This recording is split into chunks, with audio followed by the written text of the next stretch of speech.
Okay, let's dive into this. Imagine you've got an older, intact male dog, Yeah. right? And maybe one day he's suddenly looking really sick, feverish, off his food, maybe straining like he needs to poop, but nothing's happening. Yeah, a really worrying picture.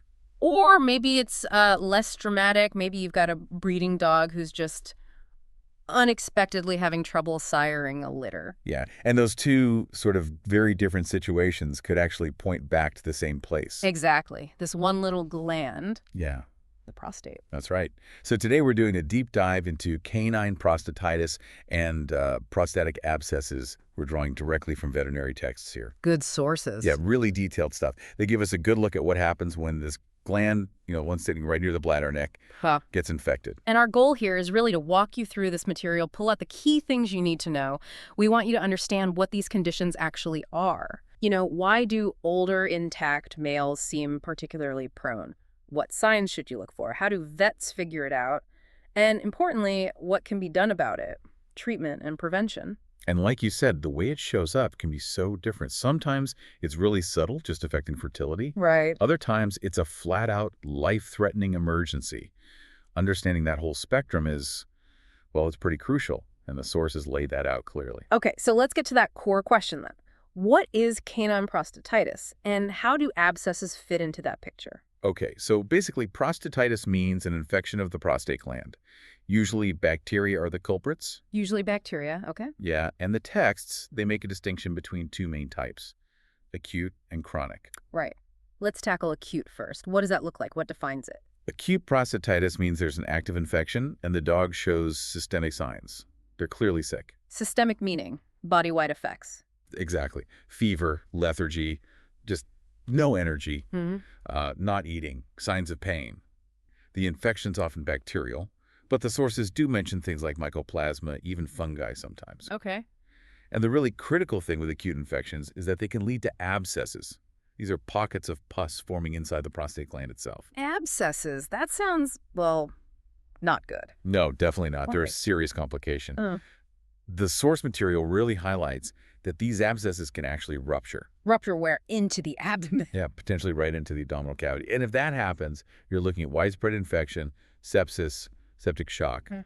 It can absolutely be fatal. It's a true emergency. Wow. Okay, that's the severe end of the spectrum. Acute systemic illness, risk of dangerous abscesses. What about the chronic form then? How's that different? Chronic is very different. The texts describe it as a subclinical infection, Subclinical, meaning? meaning the dog usually doesn't show those obvious signs of being sick. No fever, no lethargy, generally acting normal day to day, and typically no abscesses in the chronic form either. So if there aren't any obvious signs, how would anyone even know the dog has it? Ah, that's the key with chronic. It mainly shows up as infertility. Infertility. Yeah, the infection causes inflammation and inflammatory fluid within the prostate fluid itself, which then contaminates the ejaculate. I see. Affects the sperm quality. Exactly. It messes with sperm quality and just makes it harder or impossible for the dog to successfully breed. And chronic prostatitis, it can either sort of linger after an acute episode, or it can just develop on its own without any prior acute illness. Okay, so that's a really important distinction. Acute, visibly sick dog, potential emergency with abscesses. Chronic, often looks fine. Main issue is breeding problems. That range is, well, it's pretty striking. It really is. And knowing that range helps understand why sometimes it's an emergency vet visit and other times it's discovered during a breeding soundness exam. Makes sense. Okay, now we know what it is. Let's talk about who gets it and why. Is there a typical patient profile here? Oh, definitely. The source material points very clearly to a high incidence in intact male dogs. So Yeah. dogs that haven't been neutered. And age. Primarily older dogs. Over 5 years old is when the risk really starts to climb. While any breed can get it, the average age they see it diagnosed is somewhere in that 7 to 11-year range. What about neutered dogs? Can they get prostate issues? They can, the texts mention it, Yeah. but it's much, much less common for them to get this kind of infectious prostatitis. If a neutered dog has prostate problems, it's more likely to be secondary to something else, like prostatic cancer and neoplasia. Got it. So infectious prostatitis is really an older, intact male dog issue. Overwhelmingly, yes. So why? Why them specifically? What's the underlying reason they're so susceptible? The number one predisposing factor is something called benign prostatic hypertrophy. BPH. BPH, I've heard of that. It's common, right? Incredibly common. The source says it affects over 80% of intact male dogs over the age of 5. 80%. Wow, and that's hormone-driven, testosterone. It is. Specifically, it's driven by dihydrotestosterone, or DHT, which is made from testosterone. Under DHT's influence, as these intact dogs age, their prostate just gets bigger. Okay, it enlarges. Yes, but it's not just size. The internal structure changes too. The texts describe the tissue becoming kind of irregular, developing these branching folds, and really importantly, forming microcysts. Microcysts, tiny cysts. Yeah, tiny fluid-filled pockets. Sometimes they even mention finding bloody fluid in them. And those microcysts, they sound like trouble waiting to happen. They really are key. These pockets, this changed, irregular architecture inside the gland, it creates the perfect little niches for bacteria to hide out, multiply, and establish an infection. And those microcysts can eventually become the larger abscesses we talked about if they get infected. So the BPH sets the stage. How did the bacteria actually get in there? Where do they come from? The most common way, according to the source material, is they ascend up from the urethra. Up from the urinary tract. Exactly. Often, these are just normal bacteria that live in the lower urinary tract without causing any harm. Like E. coli and things like that? Yep. E. coli is a big one. Staphylococcus, Streptococcus, Proteus, Klebsiella. The source lists quite a few common ones. They also mention Mycoplasma is frequently found. So normal bugs just take advantage of the situation created by BPH. Pretty much. The enlarged, structurally changed prostate gives them a foothold they wouldn't normally have. Less commonly, bacteria can get there through the bloodstream. The source mentions Butella canis as an example, which is important because it can potentially spread to people. Zoonotic potential. Okay. Yeah, so testing for Brucella is recommended. And very rarely, an infection could start from like a penetrating wound introducing bacteria or even fungi. Got it.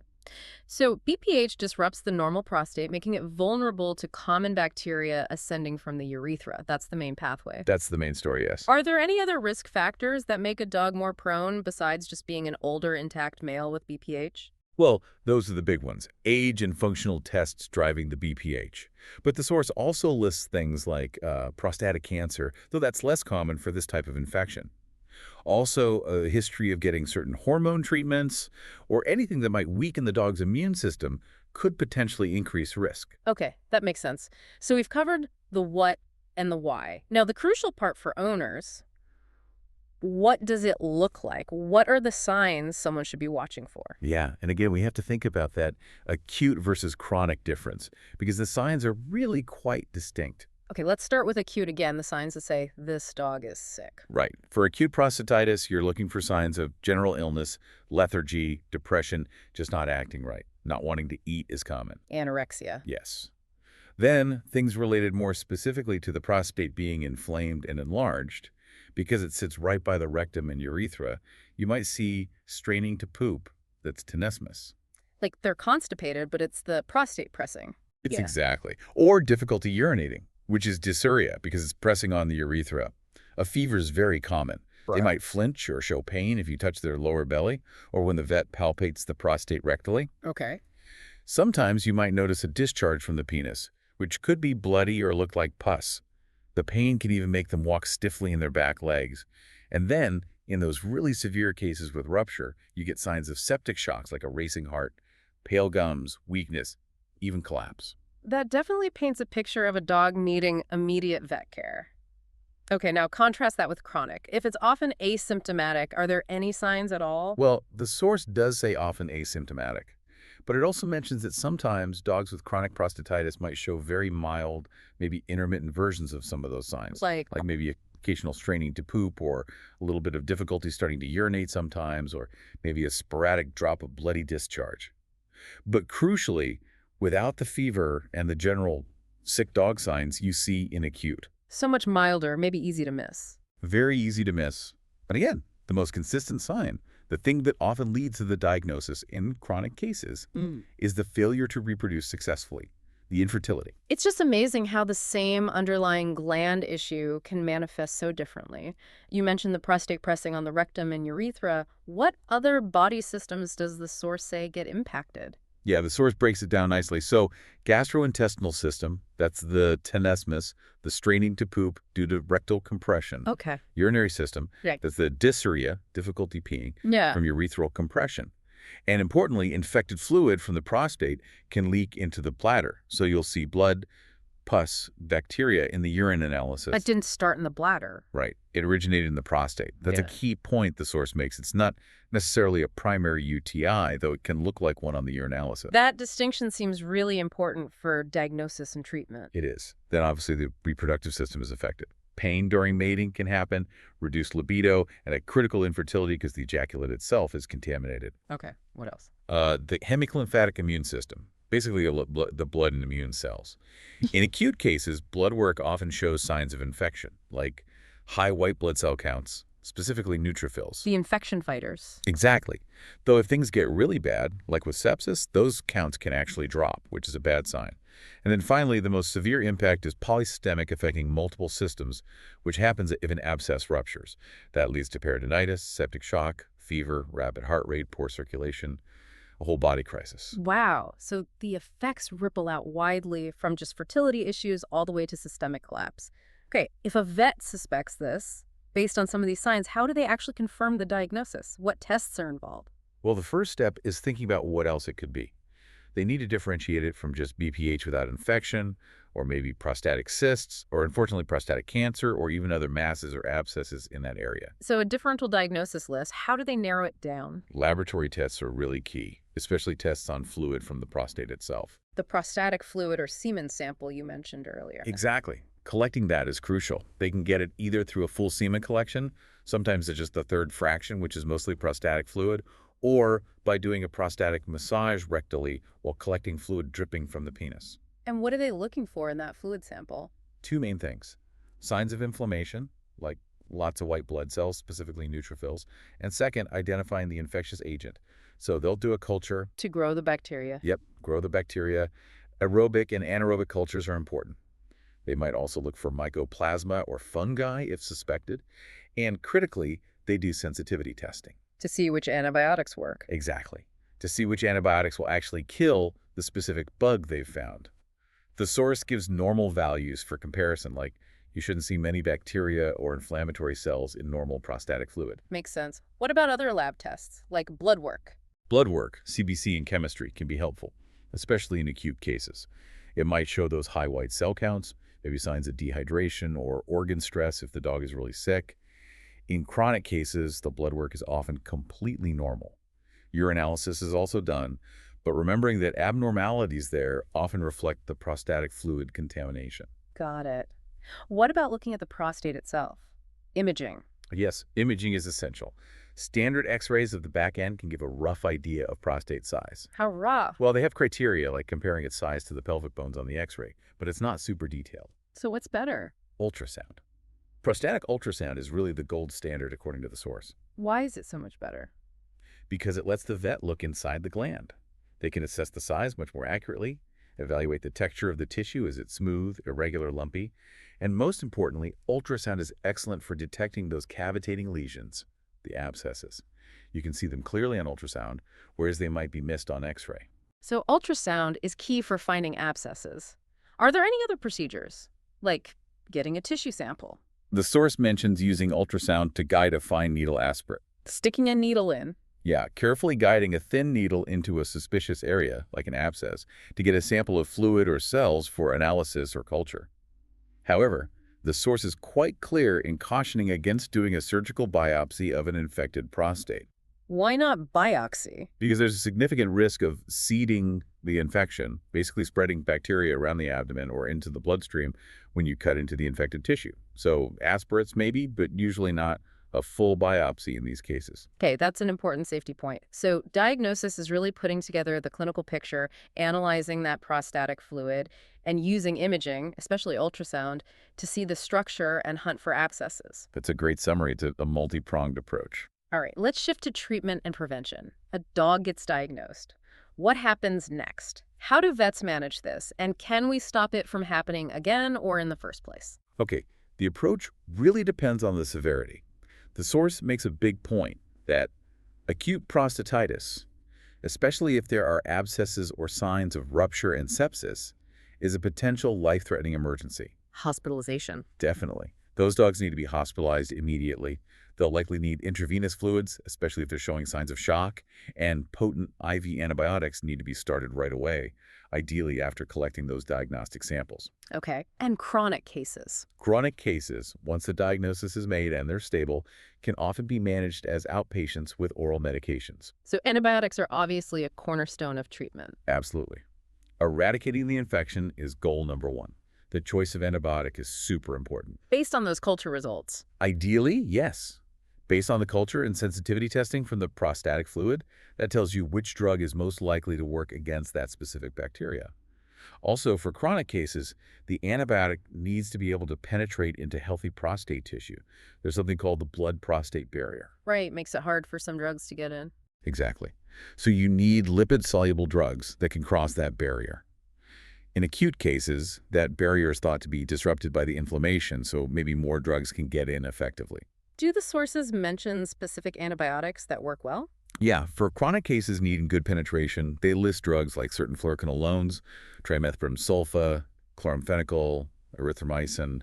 For that initial emergency treatment in acute cases, before culture results are back, they might use a broad-spectrum combination, like amoxicillin clavulanate plus enrofloxacin.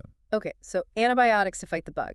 But you mentioned BPH is the underlying issue most of the time. Do they treat that too? Yes, and this is absolutely critical according to the source material. Just treating the infection often isn't enough for a long-term cure, especially if BPH is present. You have to address the underlying condition that allowed the infection to happen. So you have to deal with the enlarged prostate. Exactly. The key strategy is inducing prostatic involution, making the prostate shrink back down. Shrinking the prostate. How did they do that? Two main options. Option one is the permanent fix. Castration. Neutering the dog. Okay. This removes the source of testosterone, which eliminates the DHT that drives the BPH. The prostate then shrinks significantly. The source recommends this as the preferred option for any dog not intended for breeding. Ideally, they suggest waiting until the infection is under control, maybe after a week or so of antibiotics, before doing the surgery. So castration resolves the BPH, which helps clear the current infection and, crucially, prevents it from coming back. Precisely. It tackles the root cause. Now, if the dog is needed for breeding, there's option two. Medical involution. Using medication? Yes, using a drug called finasteride. Finasteride. What does that do? It's what's called a 5-alpha reductase inhibitor. It basically blocks the enzyme that converts testosterone into that potent DHT. So it stops the main driver of BPH? Exactly. Less DHT means the prostate shrinks. The advantage is it does this without significantly impacting testosterone levels, so it doesn't affect libido or sperm production like castration does. It's typically given for maybe 2 to 4 months. That sounds like a good option for breeding dogs. Is there a downside? The main downside, which the source points out, is that it's temporary. As long as the dog is intact and producing testosterone, if you stop the finasteride, the DHT production will eventually ramp back up, and the BPH will likely recur. Ah, so the risk of prostatitis comes back too. Yes. So if you go the finasteride route to preserve breeding ability, it often means either long-term medication, maybe intermittent use, and definitely requires regular follow-up checks like ultrasound and fluid analysis to monitor the prostate and catch any recurrence early. Okay, so involution, shrinking the prostate, is key, either permanently with castration or medically with finasteride. What about those abscesses? Do they always need surgery? Interestingly, the source suggests trying involution first.